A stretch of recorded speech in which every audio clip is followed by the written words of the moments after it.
తెలంగాణ ప్రజా గర్జన, ప్రజల పక్షం, సత్య గర్జన.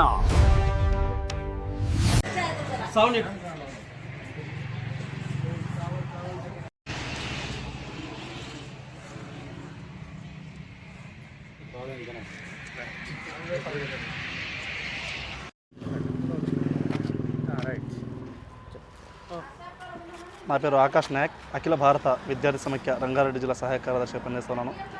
ఏదైతే తెలంగాణ రాష్ట్రంలో ఏదైతే కాంగ్రెస్ ప్రభుత్వం అంటే విద్యార్థులపై నాణ్యతమైన భోజనం మరి నాణ్యతమైన బియ్యం అందిస్తున్నామని ఈరోజు రాష్ట్ర ప్రభుత్వం ఈరోజు విచ్చలవిడిగా విద్యార్థులపైన మేము చేసేది ఖర్చు కాదు పెట్టుబడి అని బయట ప్రచారంలో చేస్తూ ఉన్నారు.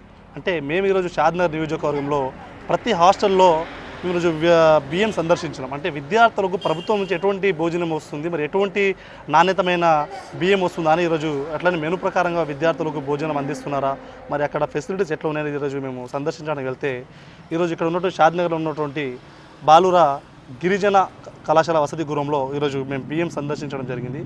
ఈ బియ్యం చూస్తూ ఉంటే ప్రభుత్వం చెప్తుంది నాణ్యతమైన బియ్యం అందిస్తున్నాం, సన్న బియ్యం ఇస్తున్నామని. ఇక్కడ చూస్తూ ఉంటే ఇది మొత్తం నూకలే, దీంట్లో రాళ్ళు, దీంట్లో అది మొత్తం ఏదేదో ఉంది. కాబట్టి బియ్యం అంటే రాపై చేసేది ఖర్చు కాదు పెట్టుబడి అన్నప్పుడు విద్యార్థులకు నాణ్యమైన బియ్యం అందించాలి, విద్యార్థులకు నాణ్యమైన సన్న బియ్యం అందించాలి. కానీ పేరుకే ఈరోజు కాంగ్రెస్ ప్రభుత్వం విద్యార్థులపైన మేము చేస్తున్నది ఖర్చు పెట్టుబడి అని చెప్తూ ఉన్నారు. కానీ ఇక్కడ విద్యార్థులకు బియ్యం చూస్తూ ఉంటే కేవలం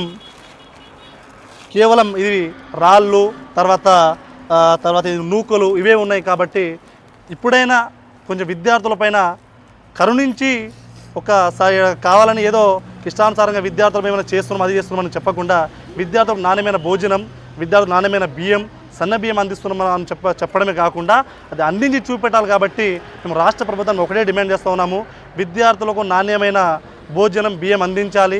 జస్ట్ పేరుకే మేము నాణ్యమైన అది అందిస్తున్నామని చెప్పకుండా విద్యార్థుల జీవితాల్లో చెలగాటం ఆడకూడదని ఈ సందర్భంగా తెలియస్తూ ఉన్నాం.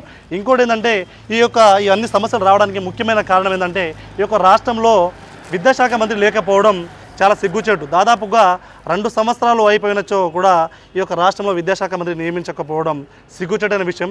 రాష్ట్ర ముఖ్యమంత్రి అతని దగ్గరనే ఒక విద్యాశాఖ మంత్రి పెట్టుకొని ఈరోజు విద్యార్థుల జీవితాలతో చెలగాటం ఆడుతున్నారు ఈ సందర్భంగా తెలియస్తున్నాం. కాబట్టి ఖచ్చితంగా రాష్ట్ర ప్రభుత్వం ఈ యొక్క విషయంపైన స్పందించి విద్యార్థులకు సన్నబియ్యం ఇచ్చి నాణ్యమైన భోజనం అందించాలని ఈ సందర్భంగా మేము రాష్ట్ర ప్రభుత్వాన్ని డిమాండ్ చేస్తున్నాం. లేని పక్షంలో ఇదే తెలంగాణ రాష్ట్ర వ్యాప్తంగా విద్యార్థులతో కలిసి పెద్ద ఎత్తున ఆందోళన కార్యక్రమాలు చేస్తామని ఈ సందర్భంగా తెలియజేస్తూ హెచ్చరిస్తున్నాను.